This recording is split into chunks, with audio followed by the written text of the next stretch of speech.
Welcome to the Devy Debate. All right, boys, are we ready to debate? Bruning, are you ready to go head-to-head with me? I am. Gotta get my popcorn out here. Hold on. It's a bold strategy, Cotton. Let's see if it pays off for him. I'm Felix Sharp. I know you didn't think that we would get through this episode without mentioning the name one Zach F. Wilson. It is first and goal. Ball spotted just inside the 10. Algier in. Wilson faked it to him and keeps it. Zach Wilson, the speed, and he dives for the end zone. Touchdown. That's Austin Nace. Gibbs, who is probably going to be the best pass catcher out of the three. Down. First down. He's going to get after it again. And look at the speed and the spark and the score from Gibbs. Just what Georgia Tech needed. That's Matt Bruning. G. Scott Jr. Obviously, I waxed poetic about him on the last episode, so I won't do that again here. And this time it's Fields on the carry. Watch out! Justin Fields! Hello! Columbus, 51 yards! Austin, you tweeted something, girl. You tweeted your running back ranking. Explain yourself. Boy, that escalated quickly. I mean, that really got out of hand fast. Ohio State fan talking there. Oh, shit. That is why you come to the Devy Debate. Apologies to Kirk Herbstreit. We ran out of time. We'll get him rescheduled soon. And for Matt Bruning and Austin Nace, I'm Felix Sharp. Good night and good luck.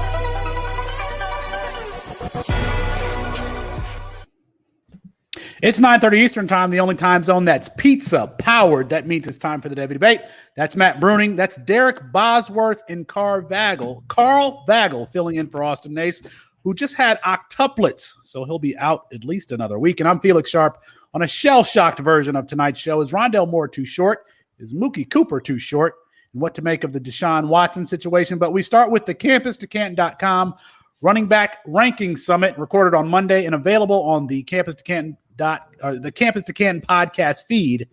Matt, give the people a taste of Monday's running back rankings summit. Yeah, so if you guys don't know, we have been doing these ranking summits where we talk about our top 10 players live, and then we go into a little bit of depth for our subscribers only. And it was a little bit contentious. We had a new phrase that I think is going to become very popular with the smartest man in our group. And so I thought I'd just give you guys a little bit of taste in case you missed it, because there was live video and everything. So here is the debut. On a recent episode of Campus to Canton and the Running Back Ranking Summit. Yeah, I'm concerned about him not necessarily being the most dynamic athlete, and then I'm also concerned about his production there at Vandy. He gets 1,000 yards, which is really nice, but if he does, it's going to be a tough 1,000 yards. So go ahead, Felix. Having him above L.J. Johnson, having him above Zamir White, I have a problem with those two. Having him above L.J. Johnson, having him above Zamir White, I have a problem with those two. I think there's virtually zero chance that he'd ever put up 150 yards against Bama, to be completely honest. Let's find out. I don't mean that to be a dick. I just think, game script, and I don't think he's an NFL quality player. Hey, Jarrett, we'll filibuster, but I wanted to see two players compared, Bam Knight or Zonovan Knight and Raymond Davis. I'd like to see how they compare in your magical number box thing. I mean, I think even, with a year, assuming he can stay healthy, I think even with those knee injuries, he's a better athlete than Raymond Davis without trying to absolutely hit on like a sore point or something here. But I really do. So no, let's all say it in unison. Zamir White is better than Raymond Davis all at once. Okay. What? Everybody say it. Zamir White is better than Raymond Davis.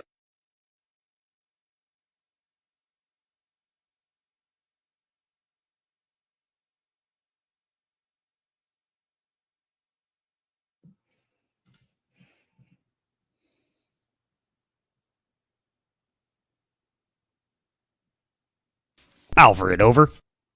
We have some Raymond Davis haters in the building. LFA 7 south to north, next to 10, Mike, 500 feet, 500 knots, cruising.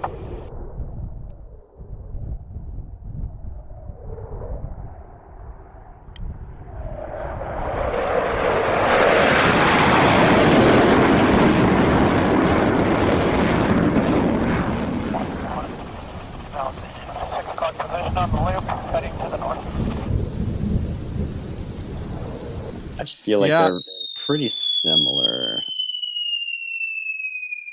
Well, to be fair, Zonovan Knight didn't even meet Ramon Davis's freshman year. Oh, imagine that again.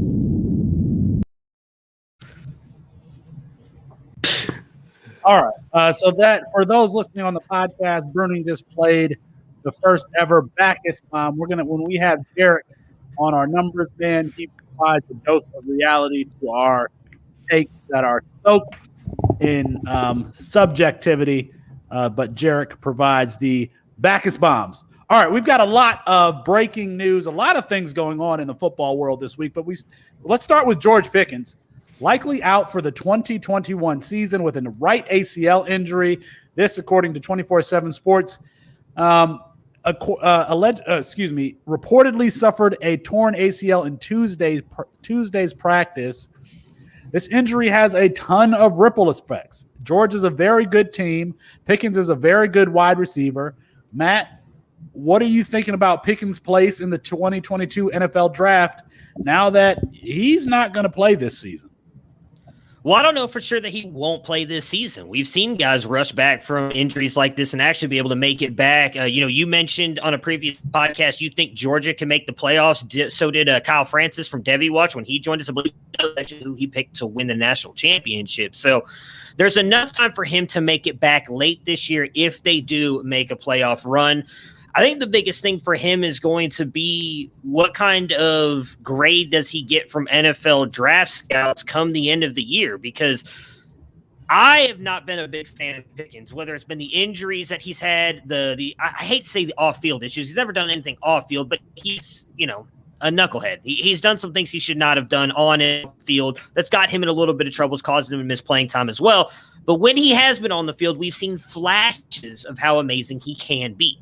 So if he doesn't play this year and then goes into the draft process, or he gets that grade and like, hey, you're still a round 2 prospect for us, I don't think he comes back.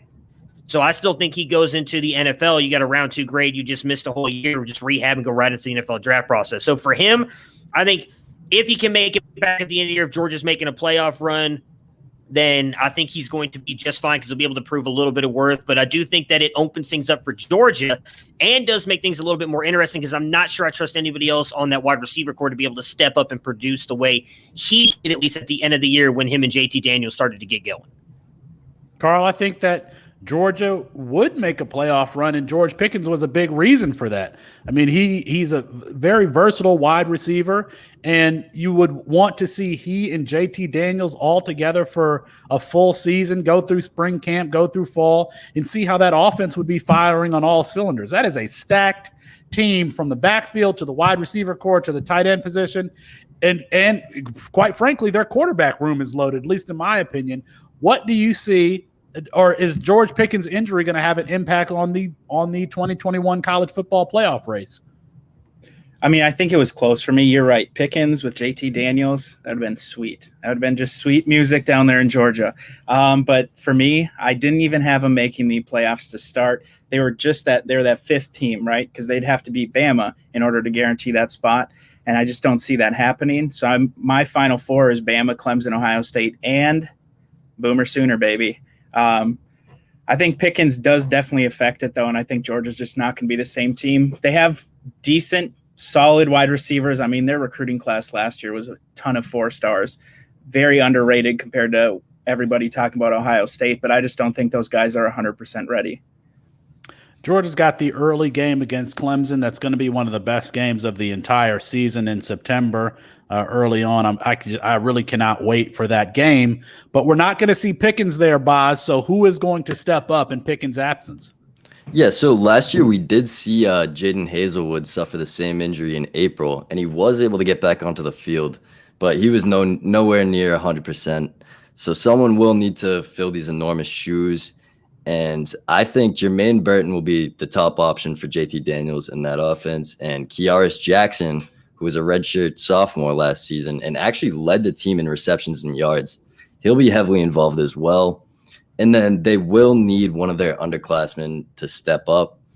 Georgia did not land a top 50 wide receiver in this recruiting class, which I think is crazy. And so one of the guys from the 2020 class will definitely have to step up. Neither Marcus Roseme or Arian Smith played any meaningful snaps last year. Both were highly regarded recruits, and Roseme has more of that alpha wide receiver traits. So I think he's the guy because he reminds me a lot of George Pickens in the way he plays. He's a jump ball guy. Well, you've got Marcus Roseme, you got Dominic Blaylock, who knows if he'll be back after that really gruesome injury, and Jermaine Burton. I think I have Jermaine Burton as number 7 overall in my wide receiver. I mean, I have him in the top 10, I know that, but he's one of the most athletic players in the country. But now he's going to have to be a number 1. So we're going to see with Jermaine Burton, and you got Darnell Washington, the left tackle, playing tight end. He's probably soon to be a left tackle. I just really wish that we would have gotten to see that offense healthy together, at least for one season. Who knows? We've seen Georgia rely on the running game in previous seasons. They've got enough weapons back there to rely on the running game if everything's not working out in the passing game. All right. More news. More news. By the way. Good memory. There we go. More news. Rondale Moore has his pro day this week. Runs a 4.294. Rondale Moore was as advertised. I mean, we all expected him to be an elite athlete, and he was exactly that. 4.29 in the 40-yard dash, 42.5-inch vertical. He didn't bench press for the pro day, but we've seen him put up 24 reps of 225. He's posted that on his Instagram, I believe. But he's 5'7". He's 5'7". Matt, does his size worry you? I'm going to be a bad co-host here. I'm going to break off for just a second. Why do you think the Ohio State's going to make the playoffs, Carl? You have that much faith in CJ Stroud? Oh, I'm being serious. Like that actually is a good follow-up question. I mean, as big as an Ohio State homer as I am, I'm honestly don't think they're going to make it. So I'm curious to hear your reason. Like I'm honestly really intrigued to hear it. Oh, perfect. You just want me to talk about quote unquote the Ohio State. For me, it's better when other people on the show do it besides me. Yes, you can put Tanner Morgan at quarterback for Ohio State, and they're gonna beat every single other team in the Big Ten. It's just as simple as that. The talent's all there on both sides of the ball, and there's no team that I see really competing with them or knocking them off. I mean, Michigan is Michigan, right, Felix? So you don't think Oregon has a chance to beat them in that Week 2 game? They still have a really good defense. Probably Ty Thompson or Anthony Brown. I mean, that defense though is good against a freshman quarterback. Or I mean, really, I mean, you can't even really say CJ Stroud a sophomore. He didn't play 7 or 8 snaps. I wrote the article. 8 snaps the entire season. That's a freshman. I'm just curious. Look, I love it. I love it. Don't get me wrong. I think you can put anybody at QB there, and they're going to succeed. I think you could play QB there and succeed. It's debatable. I mean, I do have the Uncle Rico arm, but I'm not throwing it over any mountains or anything like that. So that's a little bit debatable. All right. I just wanted to address the comments really quick. This is not a program recruiting show, but it will be coming soon. I promise. We are working on it. So to answer Felix's question about Rondale Moore, no, the size does not worry me because I had no grand illusions that he was going to come in at like 5'10". I've known all along he was only going to be like 5'7" or 5'8". It doesn't change what he did in college. I mean, he did as a true freshman, was beating up on guys like, and now all of their names jump out of my head. Denzel Ward, Jeff Okudah, Chase Young was on that defense. Not that their linebackers were great, but Ohio State's linebackers, they couldn't tackle him. Like, he did all that as a true freshman. Go watch that game where he single-handedly felt like put 56 points on the board against on that team. Rondale Moore was doing this as a 18-year-old kid, so the size doesn't matter to me whatsoever. It's that lower body strength that's what matters to me. It's what you saw with the explosiveness and the vert. You see it with his 40 time. Now, I've said from the beginning, and I'd be curious to hear what you think, and then obviously Austin as well, because you and Austin have both had Rondale Moore as your wide receiver once for a while now. I've always said the reason I didn't have Moore at 1 is because I felt like his landing spot mattered more moving forward. I think he has to go to a team that's going to utilize him the right way. And if he goes to a team that doesn't, I think that's where he could get hurt. I still think he's an immense talent. He's number 2A for me, tied with Devonta Smith. So I do think that he is a phenomenal wide receiver. They're the last of that tier break for me. So no, the size does not worry me. Does the size worry Carl, Boz? Does size worry either of you? No, size doesn't matter, right? That's what they say, right, Bruning? I mean, speaking of someone with a mic and Nike, yes, that's what they tell you. It's not true, but that's what they tell you. I mean, as a true freshman, the dude squatted 600 pounds. Like his athletic numbers are off the charts. It's just a matter of staying healthy. So I'm not too worried about him being 5'7". You've seen him produce, and you see NFL teams run their game plans in order to get guys that size the ball. So I got faith in Rondell Moore as being a outlier for his size. Yeah, Boz, you're good with 5'7"? Yeah, that'll affect him in the vertical game and in jump ball situations, but that's not really his game. Rondale's a playmaker with the ball in his hands, and so he's going to get all those manufactured touches and get the ball in the short game. So that's where he's going to be effective. So I'm not too worried about the size. All right, we're going to talk about Rondell Moore a little bit later on. We had spring games, our first spring games of the season, Missouri and Cal. Let's start with Cal, Bruning, because I know you like Ethan Garbers, however you say his last name. On the Garbers Campus works to Canton pod, either one. On the Campus to Canton pod, Colin and Austin have talked up Zach Johnson. I watched that game so I could watch Zach Johnson play. I was not impressed with him at all. He's slight. He doesn't have any elite traits. Bruning, you like Ethan Garbers. I'm not sure that there's anyone at Cal worth owning. Talk to me about Ethan Garbers. I mean, is an overstatement. I think he's a serviceable quarterback. I don't know if he's going to put up a ton of points there at Cal, because I do agree with you. I know Boz has got someone he mentioned pre-show that he really likes. I'll let him talk about him in a minute, but I don't think that he is a horrible quarterback. I think he's an above average college quarterback. I never thought that Zach Johnson was going to take over. There was all that pre-hype that I believe, as you mentioned, Colin and Austin were talking about. I still think Garbers holds on to the job and plays out the year. I'm trying to remember who they brought. Am I thinking of yeah, that's what I thought. It's Chase Garbers. Ethan Garbers went to UCLA, right? Okay, that's what I thought. I was so confused because okay. I just wanted to make sure. I like Ethan Garbers. Yes, you're right. I do not like Chase Garbers. So that's what I was trying to figure out there. So I still think that Chase is going to keep the job though. But his younger brother Ethan, I do think, has some upside. Going to UCLA, will be the starter next year. I believe that's where he was. UCLA with what's his name? Kelly. Chip Kelly, right? Yeah. So I do like Ethan Garbers. Yeah, UCLA. They're going to be good. Boz, as a running back, Jahmyr Gibbs averaged 12.2 or so yards per reception. There's not a wide receiver at Cal that had a higher yards per reception. Is there any wide receiver that we should care about for Cal? Yeah, so basically the only person you should be looking at from that Cal offense is J. Michael Sturdivant. He's an incoming recruit, and this guy is just a jump ball beast. He's going to be a red zone threat right from the day he arrives. And yeah, he's big. I believe he's 6'4". Big target, and that wide receiver room is wide open. All right. J. Michael Sturdivant, pay attention to him. We also had Missouri. There's been a little bit made about Tyler Macon going to Missouri. Tyler Macon, an alleged dual threat quarterback from East St. Louis, played well on the camp circuit. I don't see him overtaking Connor Bazelak from that position. The big takeaway from Missouri, at least in my opinion, is Mookie Cooper. You saw him being used on jet sweeps and on short stuff. I think that eventually they'll get him involved vertically. I am really high on Mookie Cooper, especially for Missouri, a wide open offense that is, and he's the best. He's going to be the best offensive player on that team. They're going to be in negative game scripts.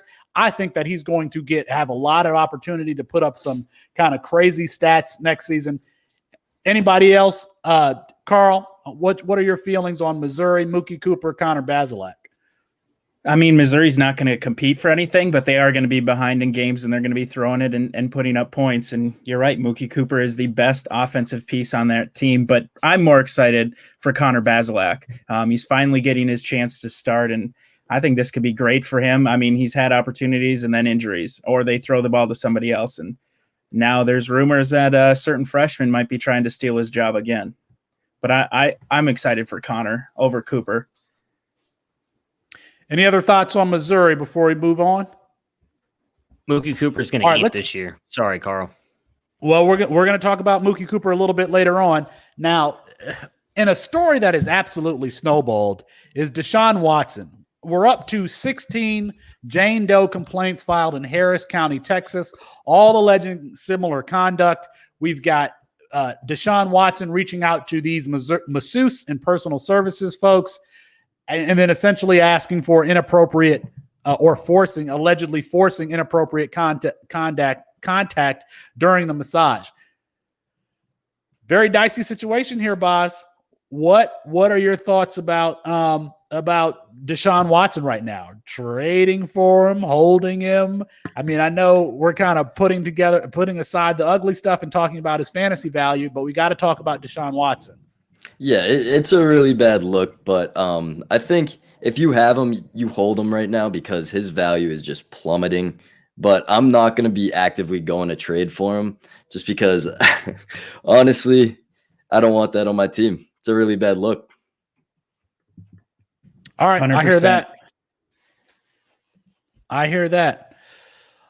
We've got Carl, we've got Boz on the show. They host the Up Next podcast, which focuses exclusively on freshmen. Good on freshmen. It's a good show. Check it out wherever you get your podcasts. Boz, let me start with you.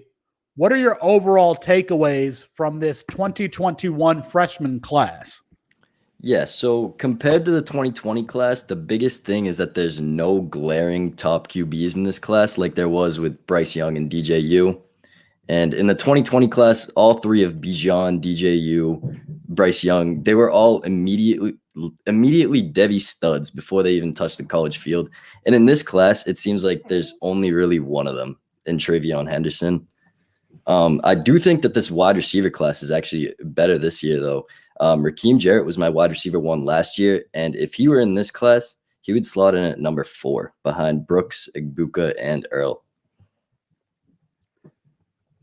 Wow. Carl, I mean, how would you compare, how would you stack up the 2020 class, the 2020 freshman class to the 2021 freshman class? I mean, I think Boz nailed it on the head. There isn't this huge standout at QB. I mean, there's no DJU, nil Bryce Young. And Caleb Williams has so many question marks. I love him, but he has a ton of question marks. And so I think you nailed it. I mean, the running backs last year were better. I still think this is a very strong class, but if I was comparing the two, I'd put last year's classes higher overall. And we should point out that we had Alan True on the show a couple of weeks ago, and he pointed out that for these players that didn't play, which would include LaJala quarterback Tyler Buchner in California, they weren't able to improve upon their recruiting pedigree, not able to earn a 5th star. I mean, we saw Tyler Buchner run for 1,600 yards as a freshman, just being a really dynamic player, and he wasn't able to improve as a senior. So we'll see. There's not a DJU or Bryce Young in this class, but that could be because of the pandemic and we didn't get to see, kids earn a 5th star. All right. Any rankings that 24/7 got wrong, Carl? I mean, there's a couple guys that I like that they have lower. I don't know if they got them wrong because I definitely do not scout these players as in-depth as they do. Wide receiver that I really like that was a little bit lower on their list is Quadarius Davis. He's going to Kansas, and they may have ranked him right, but his opportunity for playing time right away is what bumps him up my list because he is the highest recruit that Kansas has ever gotten. He was originally going to USC, flipped to Kansas. He's staying there even with the Les Miles situation. That's no longer a situation. And the dude can just ball. He is explosive in the open field, and he's 6 foot. So he's not just a little guy running around. He's got decent size. And then another guy but I'll talk about him at the next topic. Well, Boz, any of the rankings that you had a problem with for 24/7? Yeah, just Keon Coleman. He's going to Michigan State, so I know Felix loves him. 247 Composite has him as wide receiver 62, and 247 has him at 42. I currently have him as my wide receiver 11. He had offers from huge schools like Georgia, A&M, and Oklahoma, and for good reason. He's 6'4", 200 pounds, and he averages 32.6 yards per reception in high school, and he scored 63% of the time he touches the ball. and he plans on playing basketball and football in college as well. But he did play against god-awful competition in high school, but for his size, he was very smooth. I thought I was looking at a 6-foot receiver when I was watching him, but it turns out he's 6'4", and it may take him a bit to develop his route running tree, but the upside for Coleman is limitless, and I think he should have been a high recruit. That is an impressive name, and I'm going to look at him after the show today. The last player that I can remember at Michigan State playing both basketball and football was Matt Trannon. I don't know if anybody's old enough to remember Matt Trannon. I believe he played with Kirk Cousins. Maybe it might have been a season or two before Kirk Cousins. Matt Trannon, I'm pretty sure out of Pontiac, if I remember correctly, and I think that he was drafted by the Arizona Cardinals. If I've remembered that correctly, I'm going to be impressed with myself. So if somebody please look that up to see if Matt Trannon was drafted by the Arizona Cardinals. Boz, let me come back to you. How any particular way that you're approaching freshman drafts, when we get Frantrax opening back up and we have freshman drafts this season, any particular strategy that you have? So this is a pretty boring answer, but I think you just got to go best player available based on your evaluations. If you're playing fantasy football like deep enough to be in a Campus to Canton league, you definitely have your own opinions on most players. So you got to take the best player available and bet on yourself. That's what makes fantasy fun. Matt Trannon was an undrafted free agent for the Arizona Cardinals. I mean, come on now. Undrafted? Let's go. Undrafted, not drafted. Undrafted free agent for the Arizona Cardinals. Carl, how are you attacking freshman drafts? The same way that Boz said it. It's the same way I attack any draft is I draft best player available according to my board. I've learned in past years when I tried to draft based off need, it always ends up hurting you in the long run. So always draft best player available, make the trades you have to afterwards. Well, I know who the best player available is at 1. Who's the best player available at 2, Carl? At 2, great question. I go Caleb Williams there.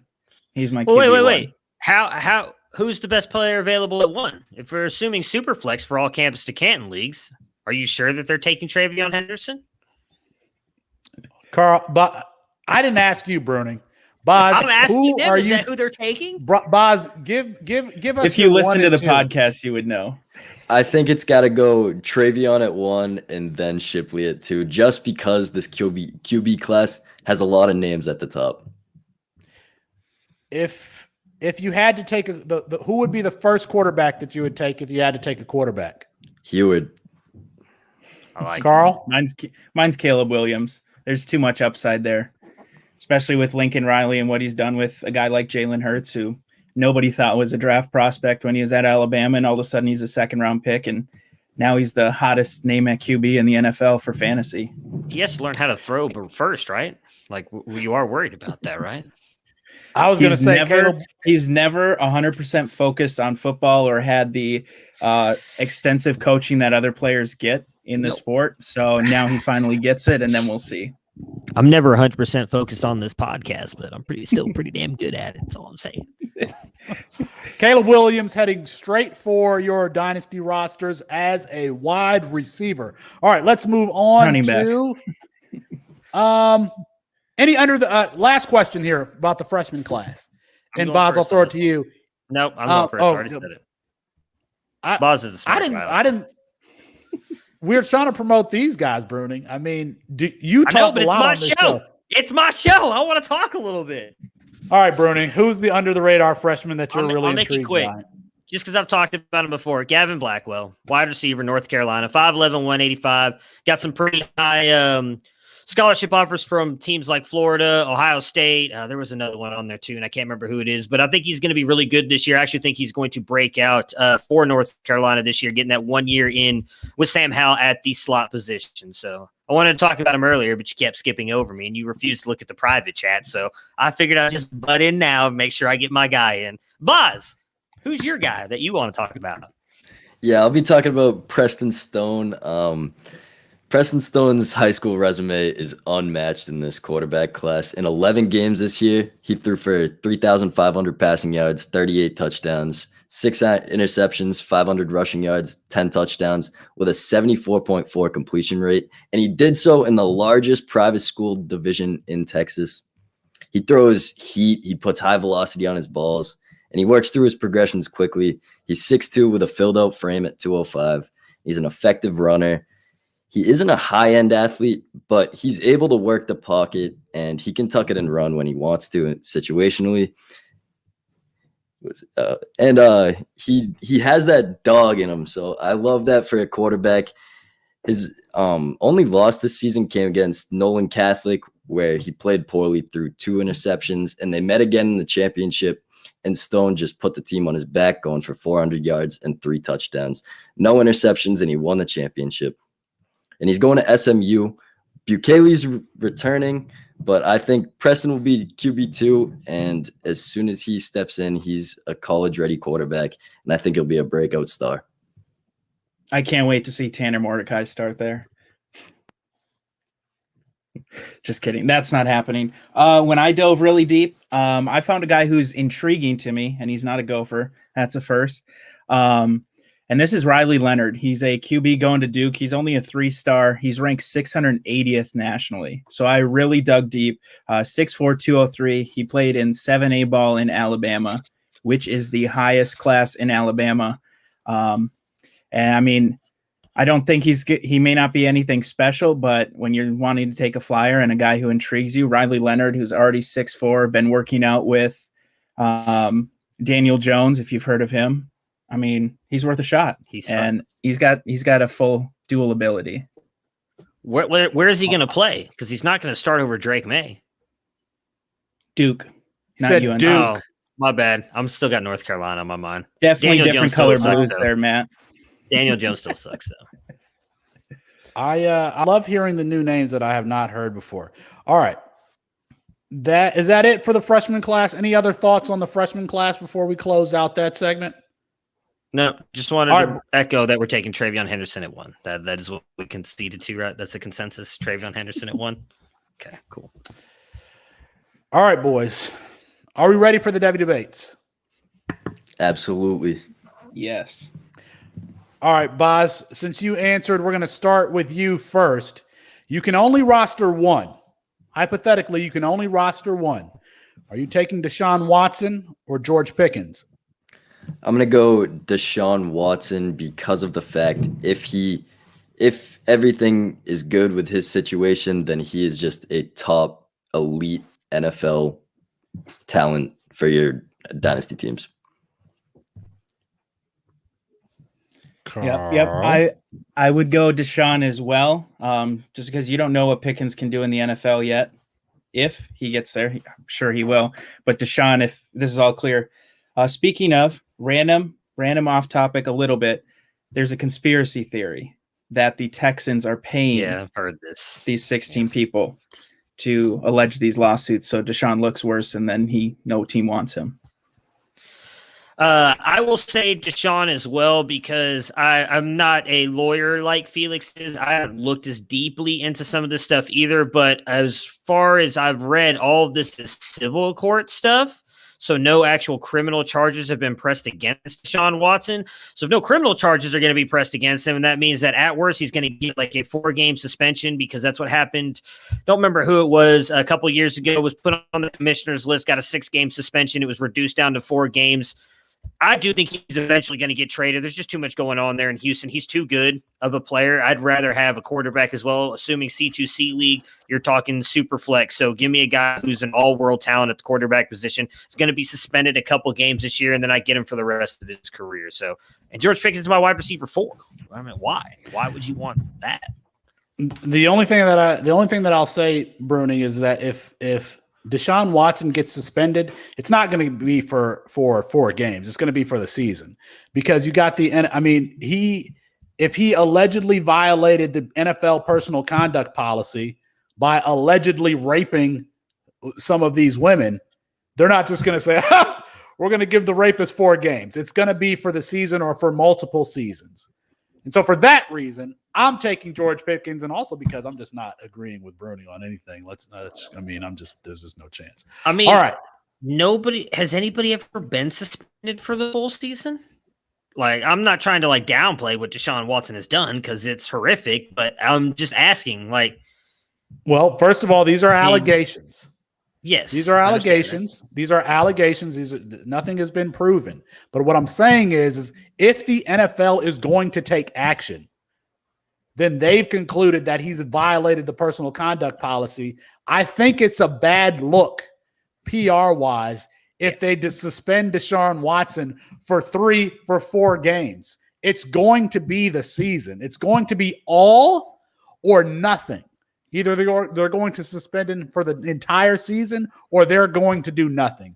I don't foresee them saying, well, yeah, you forced this woman to do X, Y, and Z. We're going to give you 2 games. That would be a horrible, horrible PR move for the NFL. No, yeah, they're not going to suspend him for that. I agree that they probably will say you're suspended for the whole season, but then the players' union comes in and they go against that, and then they get it reduced. They look bad, not the NFL. Roger Goodell's going to look like a hero in the knight in shining armor because he suspended him for a year. I don't think that stands, though, because they don't have a precedent. There's been 2 players, Dante Stallworth, who killed somebody. And then the other one was Adam Jones, but that was also because of multiple repeated infractions. Like Deshaun Watson, obviously, with whatever. Again, I can't say that he's been doing anything because I don't know. I'm not one of those ladies, and I don't know everything. So as you mentioned, he's been accused of all this stuff. I don't know what actually happened, what has or hasn't. So he hasn't had any other infractions that I know of. Well, I don't know if the NFL is going to suspend him for multiple seasons. He may get suspended for a year, and then the players' union fights it, and it probably gets reduced. All right, we'll tie a bow on that. Mookie Cooper, we talked about them. Carl, I'm going to go to you first. Over or under 1,100 all-purpose yards for Mookie Cooper in 2021? I'm going with under, and I'm using stats to back it up. The Missouri Tigers have only had one person in the past 5 years get over 1,100 yards from scrimmage. So I will gladly. Oh, they've had 2.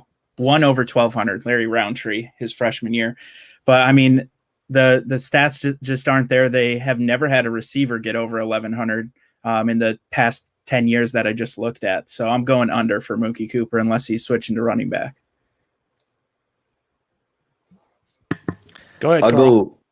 I'll go with the over because I think he's going to have that Wan'Dale Robinson on Nebraska type role. He'll be playing in the backfield and in the slot, and he's just going to be that whole offense. He's clearly their best weapon.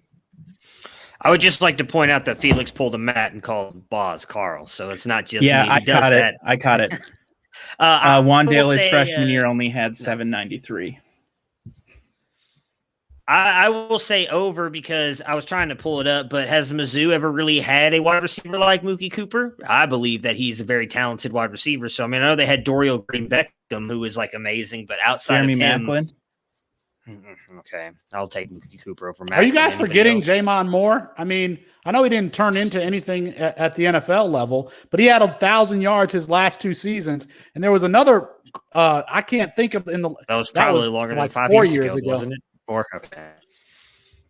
And then there was the other wide receiver, like 2 or 3 years ago, who was an undrafted free agent for the Bears. I cannot remember his name off the top of my head. Hall.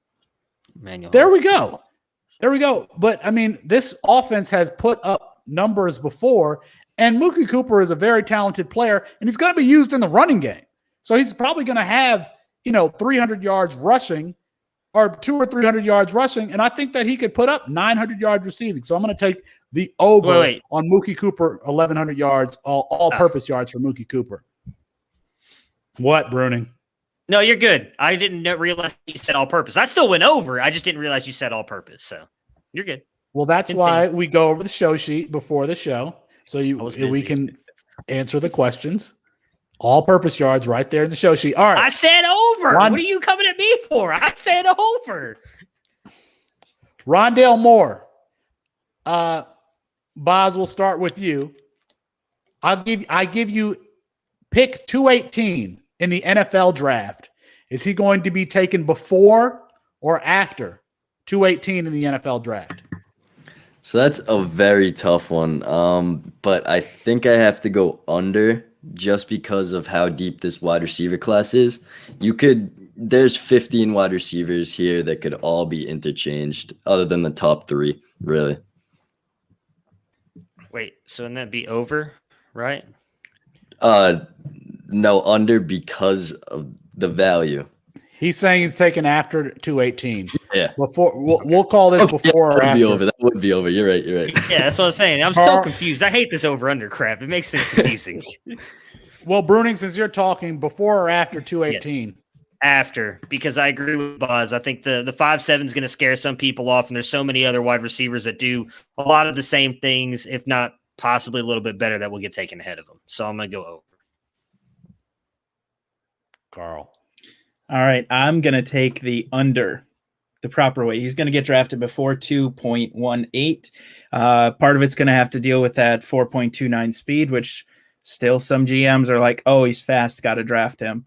And the rest is how he produced as a freshman in college. He's a playmaker. He's a difference maker. I think he's in the top 5, top 6 wide receivers in this class. So if someone's taken Tutu Atwell in a mock draft, Mel Kiper, I think Rondale Moore should go before that.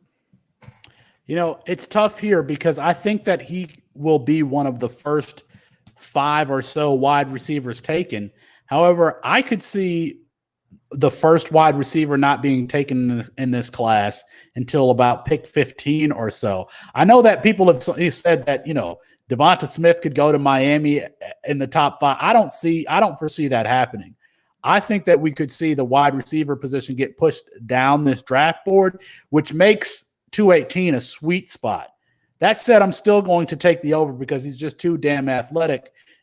And an offensive coordinator is going to say, we can get this guy the ball. I mean, I have comped him to the way Jarvis Landry was used in Miami. Jarvis Landry was used almost as an extension of the running game with bubble screen after bubble screen. I mean, it seemed like he didn't even get the ball beyond the line of scrimmage. And Jarvis Landry, for as good as he is a sub athlete. Take that same usage and put it with Rondale Moore. Man, I mean, he's going to make things very easy for a quarterback. So I'm going to say that he's taken before pick 218. Another question. I was gonna switch mine to even, but the Raiders picked 2 picks before, so he's going at 2.16. Well, Carl, we'll come back to you with Rondale Moore. Will he finish 1 or more seasons of his NFL career as a top 12 fantasy wide receiver? I'll give him 1. I'll give him at least 1. I don't know if he'll get 2 just because there's so many good wide receivers, but if he just has that 1 year like he did as a freshman, that's definitely wide receiver 1 in fantasy. Yes, his skill set is going to translate into fantasy points. That he's just going to be a target magnet, reception hog, and whichever offensive coordinator has him is going to want to get the ball in his hands. That's going to lead to a lot of PPR points. I will say yes because I'm really hoping that he goes to a team that's going to use him the correct way, like Boz is saying. If that happens, I think he definitely will finish as a top 12 wide receiver at least once, if not multiple times, because he is just too damn talented. But I think are all very much hoping that he's going to land somewhere that's going to utilize him the right way. He's really talented. I heard a comp from Matt McCoy on Clubhouse either today or yesterday. I can't remember. And he comped into Percy Harvin. I love that comp for a number of reasons. The injury history, the body type, the athleticism, the way that you can use him. You can use him as a part of the running game. I love the comp of Rondale Moore to Percy Harvin.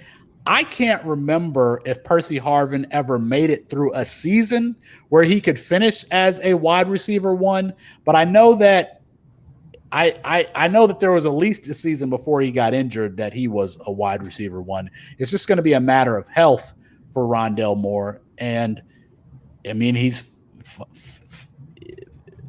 we'll see. We'll see if he can hold up. I am going to say, it's hard. I'm going to say that,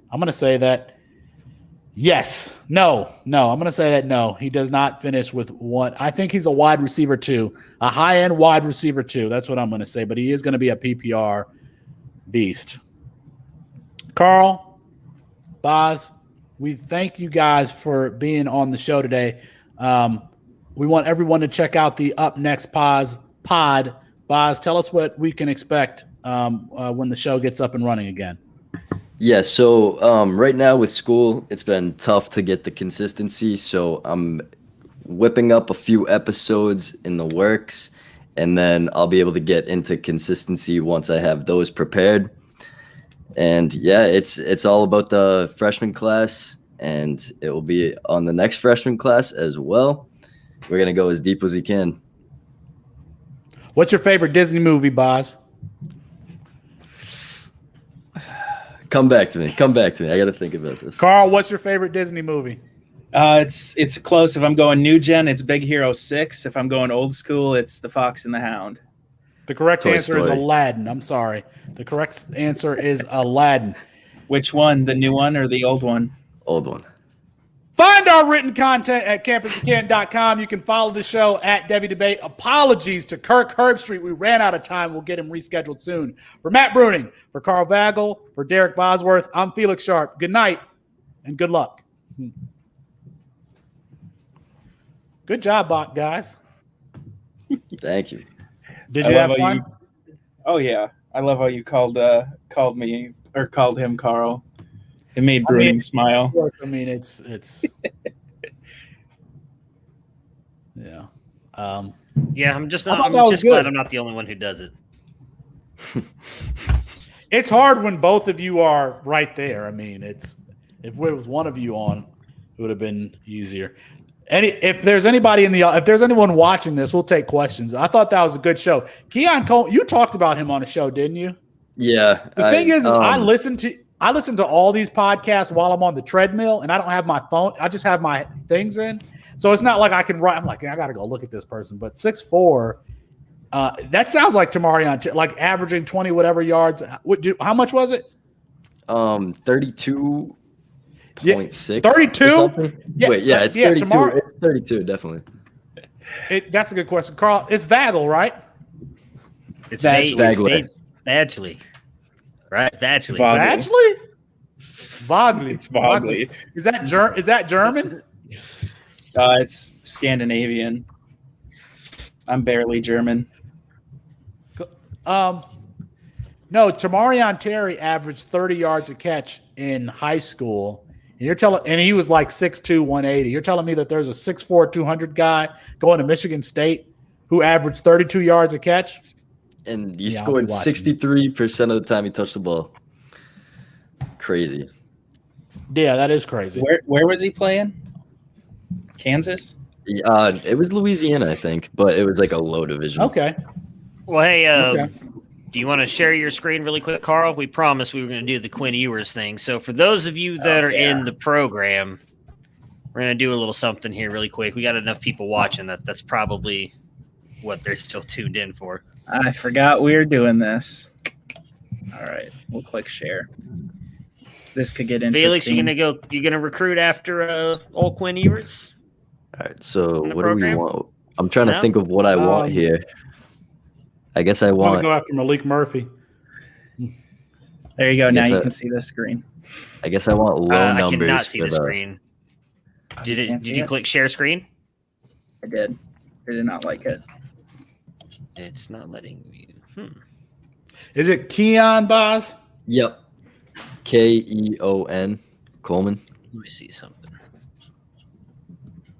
I love when these players have highlights for multiple sports. Mm-hmm. You might have to. He had a quadruple double 3 weeks ago. I don't know how to do it. That's the thing. I don't know what I'm doing. No, you just have to go to a randomizer, and it's just 1 through 4. You just go to randomizer.com. Yeah. That's as simple as it is. We're easy. A draft pick thing? No. You know what's crazy? Just type randomizer. Drake London doesn't play basketball anymore. I didn't know that. Yeah, I was watching the tournament. I was looking for Drake London. Randomizer.com. Okay. Random.org. But yeah, randomizer. Okay, that makes sense because what it pulled up was probably not what I needed to be looking at. Random.com. Org. Okay. I like this. I like this Coleman dude. I'm not even watching football highlights. I'm watching basketball highlights. Just like we didn't talk about Jalen Hyatt. Well, Carl clearly doesn't love him as much as he says he does. I had a Jalen Hyatt joke that I never used. Well, That Alfred was literally just for Carl. Alfred literally just wrote an article about him. All right, you can share your screen. So how program works? Am I doing this right? Hey, there he is. Austin, how was the show? It was wonderful. Am I People doing are this going right? to ask you if you're having. Carl? There you go. So on that side, do Hang it on from 1 1 second. to 4. On this right It here? says 1 to 100. Just 1 change to that 4? to 4. Okay. Yep. All right. So the program, here's how it works. Where did I put this sheet? Okay, so the first one's prestige, which won't matter, but we need to get it. No program has prestige, so that's a 3. All right, scheme fit. Okay. That generate button. 3. Early playing time. That works. This one matters a lot. Ooh, I like this one. for me. I want a high number. I want a high number here. 4. Well, Okay. we're on 3, so that's good. Education. Okay. Who cares? He doesn't. 1. Good. All right, so that'll play a role. Okay, so recap that for everybody. For those of you who are in the program that you may have missed what we just did, this is for Quinn Ewers. Hopefully, if Antrax will open up here within the next 80 years, then we'll be able to actually start recruiting here on the 2022 class. Explain what matters to Quinn Ewers. So what matters is not this year, but next year, prestige, which is based on how good every program's done throughout the first 2 seasons of the league. Scheme fit matters because you have different schemes from air raid offense to West Coast to all those that based on tight end, wide receiver, running back, or QB, you get a bonus if that's one of your schemes. Early playing times if you don't have one of the top 22 QBs or 2 of the top 22 QBs, according to Devy Watch. So if you have Spencer Rattler and DJU, which I may or may not have, I do not get any early playing time bonus. That ADP will be changing, just so you know. Yeah, I think those 2 will probably stay up there. We'll discuss offshoot. Don't worry about it. Continue. Oh, I know what ADP you're talking about. There you go. Yep, Yeah. and then education is based on the school's grade via like some crazy education website that ranks every university in the entire world. But Quinn has a 1, so he doesn't care about education, hence why he chose to go to Ohio State. I want to figure out where. Hey, all we do is win, baby. So I don't care how smart you are. I just want national championships. Who is it in League 2? I forgot where I posted it. So just throwing this out there right now in League 1, Kane and myself have an upper advantage over everybody else because I had the Davey O'Brien winner in Mac Jones, so I get extra points toward that every single week toward quarterbacks. And Kane does as well because he's the Heisman winner in Devonta Smith, so he gets it toward, I believe, is it every offensive player, if I'm remembering correctly? So Kane and myself get a little bit of an upper hand on that side. Heisman might just be for that position, and it rules out any other award winners. I can't remember or not. I can't remember who won it in League 2. I posted it somewhere, but whoever had Matt Jones in League 2, you have you get an extra bonus every single quarterback you recruit because of the Davey O'Brien winner. So if you want Quinn Ewers, you need a nice little extra bonus there. So I'm excited about. Yep, and he is going to be one of the hottest names. He's going to be the hottest name in this. Every single team's going to be putting it on him. Break all the records. I imagine everybody's going to put Except for something Austin. in on him. Yeah, no. Austin puts his points on guys like. Nah, Felix will too. Felix will be like, well, I don't want Quinn Ewers. Fuck that guy. I'm gonna go with he's gonna go recruit like 8 other quarterbacks. I got a great recruiting class this year, so I don't know what you guys are making fun of me for. Making fun of you for. We're saying you're not gonna go for Quinn Ewers. You'll go for other guys. Why everybody all of us are gonna put like that first week 200 points in on Quinn Ewers, and you're gonna go put all your 200 points on other people and get a leg up. Yeah, I won't. Yeah, I won't put any points on yours just because I know I won't get them. I don't have I lost my Texas pipeline. I got Texas pipeline too. Yeah, I think there's basically no shot I get him either, but I'll probably still throw the 50. Yeah, I don't think I have Throw a the shot either house. because of Bork being the only team in Texas in Program League 2. He literally owns Texas. I'll just discover the next Jackson Dart again this year, and I'll go get him. That'll work out just fine. Yeah, perfect. Just let me know, and then we can keep him off the sheet instead of adding him, and then you almost lost him. The thing is, though, like I definitely had an advantage. Like obviously, some of the random number generator could have screwed me, but I've been thinking a lot about it, and it's like if I let him go, then do I get an upper hand at all? Because now he's like the 10th rated quarterback in the class. True. Like you know what I mean? So I think I played it right in the end. Yeah, there's only one guy, and that was Penn State, which is just too funny. You and Shane just kept going after each other. He stole some of those guys from you too. Some of the other ones you threw up there. Yeah, I had the Louisiana pipeline, and I didn't even get Keon Coleman, and he's a low recruit from there. I just didn't know about him. Yeah, so Bork was the first one who turned me on to Keon Coleman too, and I'm pretty sure he got him. Yeah. Because he loves I think he's going to end up playing basketball. I mean, I've known about this kid for 20 minutes, but I'm watching his basketball highlights, and he's going to Michigan State. He was going to Kansas originally. I want to see his like 247 rating as a basketball recruit right now. I mean, he's dunking all over the place in the 5 minutes that I watched him, and at going to Michigan State, I just gotta believe that that's going to be his focus. Let's see. I don't think he has a 24/7 page for basketball, does he? Yeah, he's on ESPN for it. Oh, he's on ESPN. He's not rated though. Yeah, Sage Surratt was a better high school basketball player than Keon Coleman is. Surratt had like legitimate interest from a bunch of places. That's like Jalen Suggs. He just chose to go with the basketball route over football.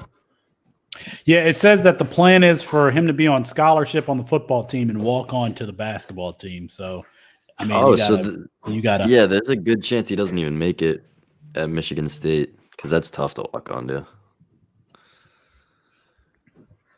Should have stuck with Kansas. How is he? I don't understand something like how is he only a 3-star? So that's my question. How is Jalen Hyatt only a 4-star? Who's about to get a really nice dinner? Because someone's messing around in the kitchen somewhere. That's my roommates. They're like moving the tables and stuff. I keep having to mute myself. No, you're good. He had a game with 63 points, 14 rebounds, and 9 assists last month. Oh man. So I'm not gonna lie, like I like Keon Coleman, but I don't think I'm on the same page as you guys are with him.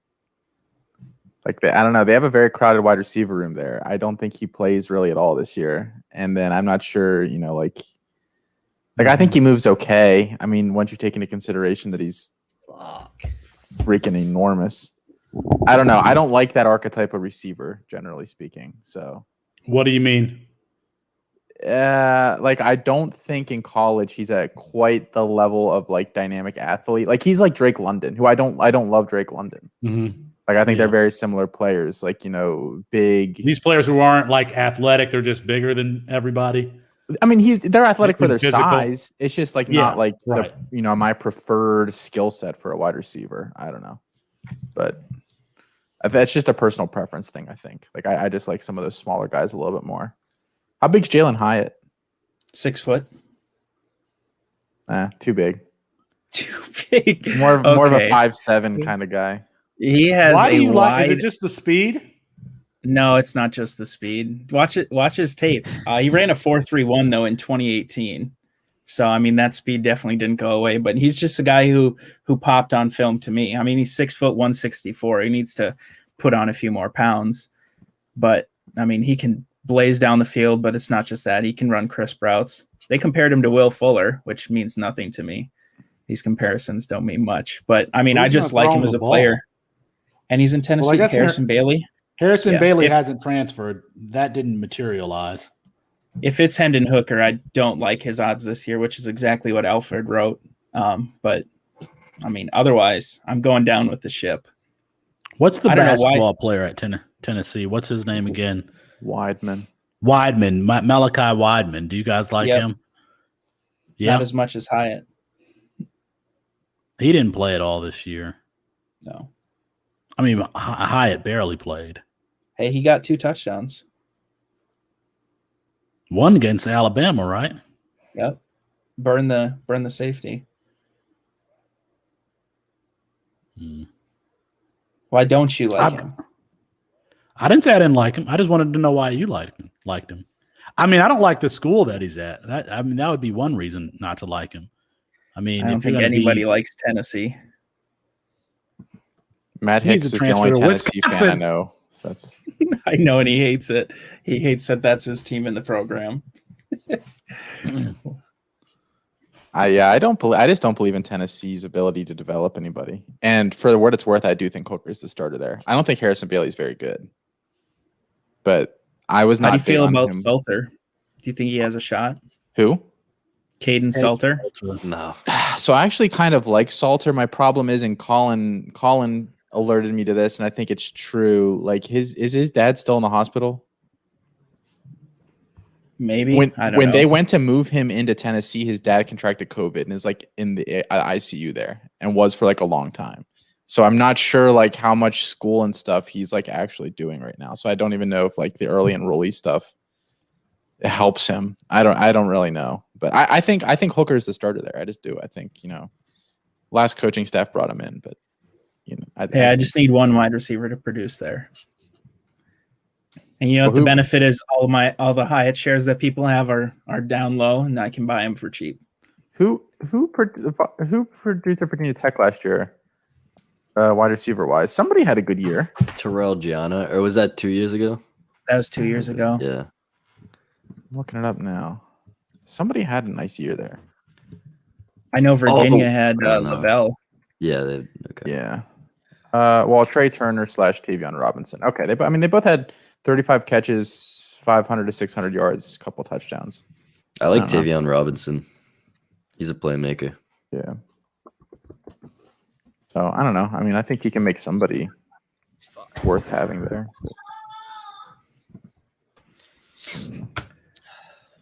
I got to get the Tulane right here. Big Tulane sign. Right in that corner. Oh, shit. I had a good question for one of you guys. I don't even remember what it was now. Just to ask about somebody you were talking about recently. Was it on here or a different? We'll talk to you guys later. All right, See if You're leaving, Felix? Send me that headshot, buddy. No, it was on. I don't remember if he was even on like your pod recently or something. Can't hear you. Oh, there you go. He popped in and was muted and left again. Oh, I think he was trying to say no. Was it from when we recorded the draft thing with Bruning for the Discord? Oh, Marquise Irving. You're a big fan? I mean, I know he's going to Minnesota, but Bucky. Yeah, I wasn't at first actually, and then I started to watch more of him. The very limited amount of highlights he has out there. He reminds me a lot of like Mo, because Mo wasn't a huge name when he came to Minnesota, obviously, but I mean, he's just a little guy who just gets after it and constantly turning the legs. And he's solid as a receiver. For some reason, he goes by Bucky. it's because he's the fucking Winter Soldier, man. That's not it at all. Have you watched the new one? Yeah, did you?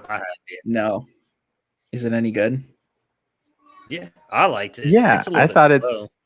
Yeah, it's set. I mean, it's setting up the rest of the stuff. I don't really like Falcon's like the bottom tier of Marvel for me. Like, I just don't care about him that much. But I do really like Winter Soldier. So no, I think it definitely answers some very interesting questions that I think like a lot of people may have questions about. They never really address some stuff with race, like if those guys actually get paid for what they do, stuff like that. It's very much a setting up for what's to come episode.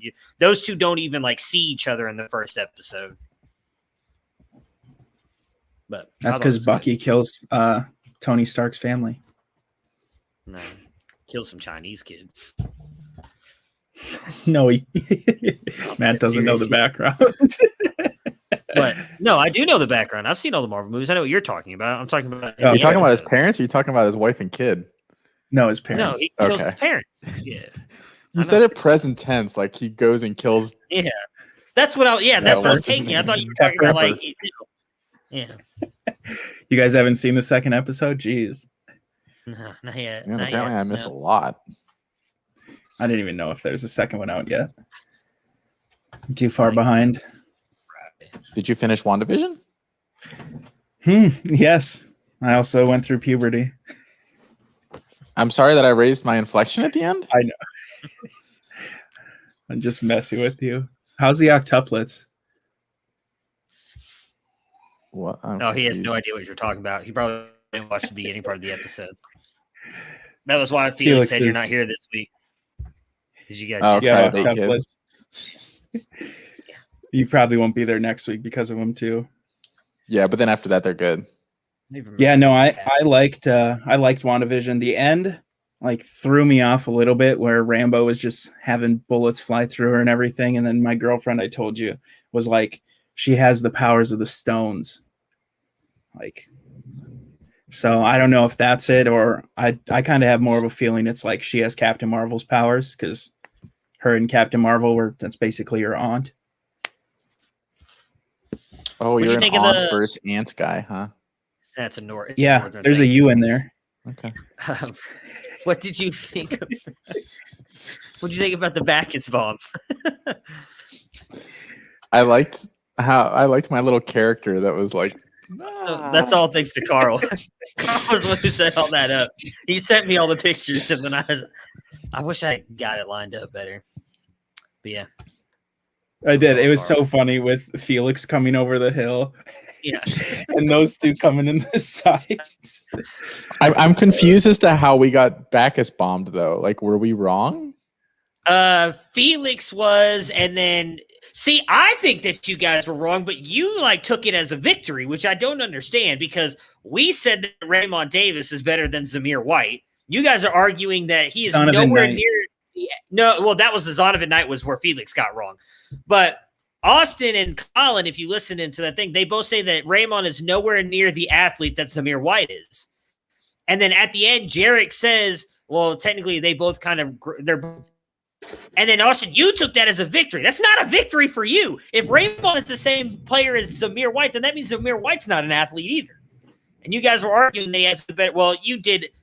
You like talked out both sides of your mouth. You said he was good, and then like a minute later, you were like, "But I don't think he has an NFL future." And I was like, "Well, that's my secret. I hedge everything, so I sound like a genius down the line, you know." That's why your helmet's right in the middle, mediating Ohio State and Michigan. Fuck, dude, we're getting hit with like golf ball size hail right now. It's not fun. You guys have the fucking craziest weather. The other day when we were recording, you were like, "Well, there's a tornado warning, so my door might be blown in." I was like, okay. "Yeah, Texas is stupid. I hate Texas." Like I thought Minnesota was bad. We'll go from 65 and sunny to all of a sudden 43 and rainy in a matter of an hour. Oh shit! What was it? What was that? The beginning of the February, we had -12 with ice and snow. You were colder than us. Days.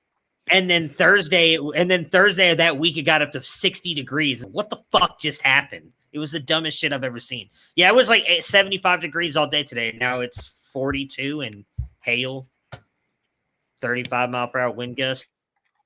I remember I had one trip through Texas because me and my dad, we went. It was a week before Hurricane Harvey, and we were driving from Oklahoma City across over to. We were trying to get down to El Paso. And it was just the nastiest rainstorm in the world. The water was up to the highway level. There were 4 or 5 semis in the median, just up to whatever in water. And then they had these trucks coming through that were suctioning off the water and throwing it. I was like, what is this? What is happening? And then there were some that just powered through it. And we just sat underneath the bridge and just let it go. I was like, geez. It's a fun state. I'll put it that way. Not a fan. It's not as fun as Tequila Cowboy, though. It is not. Not my scene. I still find it so crazy. I was like, I've heard that somewhere. And then I looked it up. I was like, oh shit, I was here when I went and saw a Penguins Lightning game with some buddies, and we stayed in the city. That was one of the many bars we went to. I may or may not have peed in the Allegheny. That's fine. That river is basically all urine and like dead bodies. Yeah, that's what everybody does. Some people fall in as they're going to because there's no railings. I've never really been close to that water before. I'm not gonna lie. We were across the river in our hotel, like across from PNC Park. Okay. So did you say downtown? Yep. Walk to the rink, walk back. The only thing I didn't get was what's that sandwich place there? Permanis. Yep. You didn't miss out. Well, that's because you've had it multiple times, you know. Yeah, I mean, I guess if you just wanted to get the experience of the fries and everything on the sandwich, but I don't You know. guys hear that? Yeah. Yeah. Yeah. Is that It hail? was raining here today, but that's definitely I don't hail. know if it's hailing now. It was hailing. I had to go put some shit on my car. I don't need a broken windshield. I don't know. It's very loud though. I mean, I am technically right next to my sunroom, but still. I appreciated the running back episode where you're opening a fruit snack for your kid, and he just threw his arm up on the table. Oh yeah, he loves just walking by and seeing if he can get any appendage onto the screen. He thinks I'm famous for some reason. Oh, okay. Shoot. Man, Let's I'm a hear baseball it. fan. I See what you got. don't know I'm just anything gonna let about you know if baseball. it's like super political or like I'm not gonna put it on here, but I used to work for the Twins, so throw it out there. Oh, did you really? Nice. Yep. 2016, 103 losses, living the dream.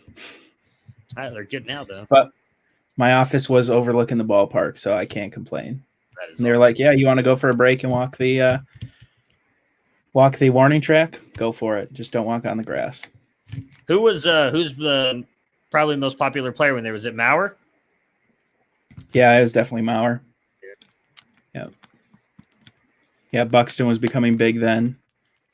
Jose Barrios. My last day, I just went to clear out my office, and my boss had put a signed bat, signed ball, like some other signed item on my desk, and was like, "Thank you." I was like, "This is the way to go." Oh yeah, I love baseball. I'm ready for it to start up.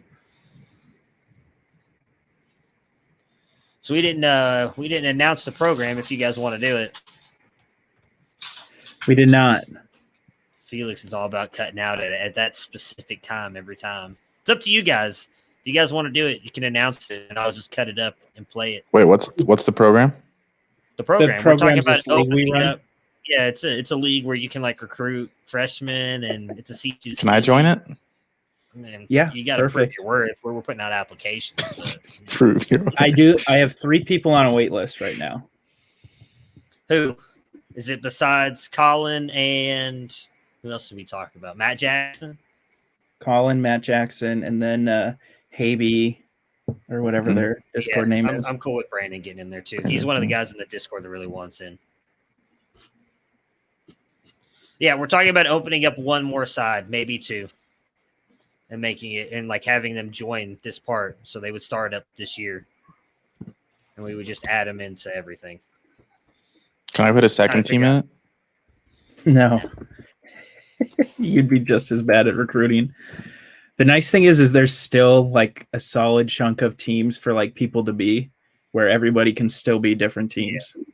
All right, so this is very long. I do not truly believe the entire season is going to go the way baseball wants. The major market teams have so much power, influence. I do believe at some point they're going to try to dictate to baseball what they want and how the season needs to go. The season, to me, is the most important MLB season in many years. They have a viable product, but sadly, the MLB teams with power and sway are going to influence baseball to do what is best for them and not the other teams. The nice thing in baseball is any money that gets made, so say only Yankees are selling stuff, and every fan's just buying Yankees stuff, and they're outselling other teams like 4 times to 1. They split that profit among every team. Yeah. I mean, I will say again, I'm a huge fan of the Indians, so they are a lower market team. They made the World Series Cup. It should have won the World Series a couple years ago. Tampa Bay was in the World Series a couple years ago. Like, I don't know what I was doing there, Austin. I don't know. I mean, sure, the bigger name teams get a lot of the better players because they figure out ways to work the payroll and all that other stuff. Don't care about the luxury taxes, but that's the way baseball's always been. I mean, I know the Pirates are a powerhouse, but I can't see them pulling that many strings behind the scenes. The Pirates are my favorite NL team. I love the Pirates, dude. I really do. It's my favorite ballpark. Park is one of the best ballparks in the world. I agree. You sit on third base side and you just look out. It's stunning. I think I've been to Target Field too many times to have it be number 1. By the way, it's the Cleveland baseball team, if you hadn't heard. Yeah, they're the Indians still this year. They'll be changing that next year, and I don't really care. Whatever, as long as I have no idea what I don't think they're going to change it yet. Guardians. No, they've already said they're not changing it this year. It'll be next year. They'll have a new name and all that stuff. And in regards to COVID, I mean, haven't you heard? COVID's not real. I'm just kidding. Please don't anybody take that seriously. I mean, I don't know. I think my biggest surprise. I'm not sure it's going to be that big of a deal this year, if I'm being honest. Well, especially with the vaccine coming out, I was talking to my girlfriend and I was like, you know what's crazy? And this is actually a good thing and a crazy thing is like professional sports franchises aren't like, no, we need the vaccine. We're more important. Yeah. Like they're not yet, right? They are. They'll get it in due time. Yeah, probably. But they'll get it in due time. I mean, I don't care about baseball, to be honest. I don't enjoy baseball very much at all. Fan, that's why. Yeah, exactly. I feel like this might be somewhat controversial, but I don't really care if they get that before me. Like all sports in general are very important to me. It's how I keep myself entertained. Otherwise, I'm just sitting here doing nothing all day long. Like we saw how horrible life was earlier this past year when everything kind of went away. When March Madness away this time last year, and everybody's like, "What the fuck we gonna do with our lives?" Like, sports matter. So whatever. I'm gonna die soon anyway, so it doesn't matter to me. What's wrong, Austin? You look like you were about to type something. I was waiting for your smart comment. No, I was on. Jarek just tweeted. I was looking on Twitter. Huh. Was it about Jalen Hyatt? No, Jarek's never heard of Jalen Hyatt either, actually. So it's just me and Alfred. It's just you and Alfred. Which was the best part because Alfred was in League 1 and I was in League 2, so we never had to fight over him. Do you guys both have him? Is that who? I'm pretty sure he has him too. Oh, so is there a way that we can see what team every recruit from this year is on? Because I would really like that information to go trade for some of these guys. Maybe I'm just dumb and I don't see it somewhere, which is very possible. I feel like we have something. I still would like Kyle McCord if you're willing to trade. You can only see your own right now because League 2 was just League 2 is set up differently than League 1, so I never had a all-in-one one-stop shop. Who do you want to trade for? I'll tell you who has them. Cooley. Austin, I need Ja'Cory Brooks. You have to give me a lot more than Drake London for him. That's for sure. I told you I wanted a running back, and you said I can't give up a running back. So I can give up a running back. I'll give you a running back. Let me look at my team. Oh, let's make a 3-team trade here. I'll send you somebody there. I want Kyle McCord. You can send Ja'Cory All right, Brooks. You want to figure out where I'll trade McCord because then I get to keep the real starter. That's fine. Let's do it then. I'm not giving you Breece Hall, but I know you have Stroud. I know you have both of them. Travion Cooley is on. If you say Lejeune, I'm going to. Okay, it's Stoops, I think, right? Skip. No, Stoops is League 2. That's Skip.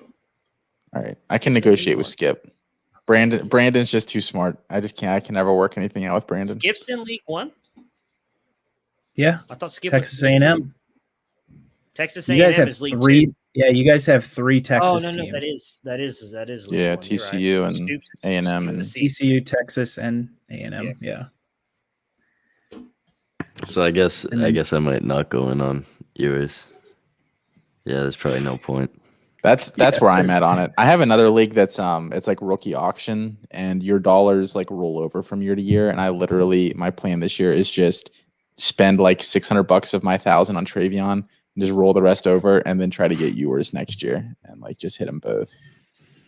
But can't even find the leagues right now. Oh, there we go. I got it. They're historical or whatever. Yeah. Yeah. Because I can't roll anything over. Because I still don't have my guy Grant Cannell on my team yet. Because you never told me how to do it. I have so many. Yeah. Yeah, Austin, remember that time you're like, oh, this is easy. And I was like, I did it because I showed him like I had done it like the week prior, and then it wouldn't let me do it anymore. But no, he has to show me. I have a league where the commission does it all the time. So I don't know like does he pay for premium or whatever? Is that the difference? That's a good question. I should ask him. We were on Zoom and Austin's like, I can't do this. There's too much pressure with you looking at me. I can't perform under pressure. Yeah, when people are looking at me. You should see me try to pee at sports games. It's embarrassing. When there's troughs. Yeah. Old school. All right. Who else? Have you looked at 2022 yet? Not much. I have watched a couple of highlights. No notes or anything. I've just been scanning basically. I was wondering if you had a guy yet or not. No, I should get on that though because it's almost program season. It is. I'm putting all my money on Branson Robinson or whatever. See, you guys can say this stuff because I can't steal them from you. I'll tell you. Okay. You tell me who the next Jackson Dart is? Yeah, I'll tell you who the next Jackson Dart is off air. You like Amon Ra? Why off air? There's nobody St. Brown? Yeah. I do, but I wouldn't trade Ja'Cory Brooks for him. Yeah. I could throw you something else. My teams in that league are weird. Like I don't even know what I'm doing yet. Like, because I have Lamar and people are trying to get Lamar from me, and I don't know. I think I figured out what I'm doing because I traded for Bateman. I got Rondell Moore coming up. I got my 2 QBs set in Herbert and Burrow. It was a lackluster first season on the NFL side, but I also got Jefferson there. Got Eckler coming back. That's pretty solid. I just moved Eckler in that league. I think Cam Akers is my other running back too. Yeah, I do need to get DJU back from you though somehow in the nerds. In nerds. That trade, I keep going back and I'm like, I so regret making that trade. And then I'm like, well, not really, because I got DJU out of it. Like it really is like a very even trade. It is. It's extremely even. Because I look back and I'm like, why did I trade DJU? And then I'm like, makes sense why I did. This is pretty solid both ways. Yeah. Yeah, that was a really funny how that worked out. Then I made some horrible trades in that one too. But the best trade I made is I traded Travis Fulgham for Jace McClellan. Oh my God. This is like mid Travis Fulgham peak, right? Who did that? Byron Watkins. I'm sorry, buddy. That was in the program. Whew. And then the other trade I made, which I was nervous about at first, was James Robinson for Bijan Robinson. With that price. Yeah. It was before Bijan played.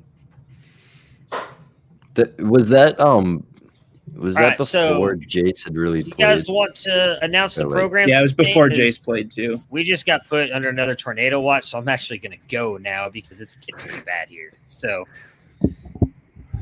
enjoy the basement. Yes, no? You guys want to do it? Stay tuned. If you're interested, reach out to me though. I got to see if we can build the wait list, and then we'll start interviews.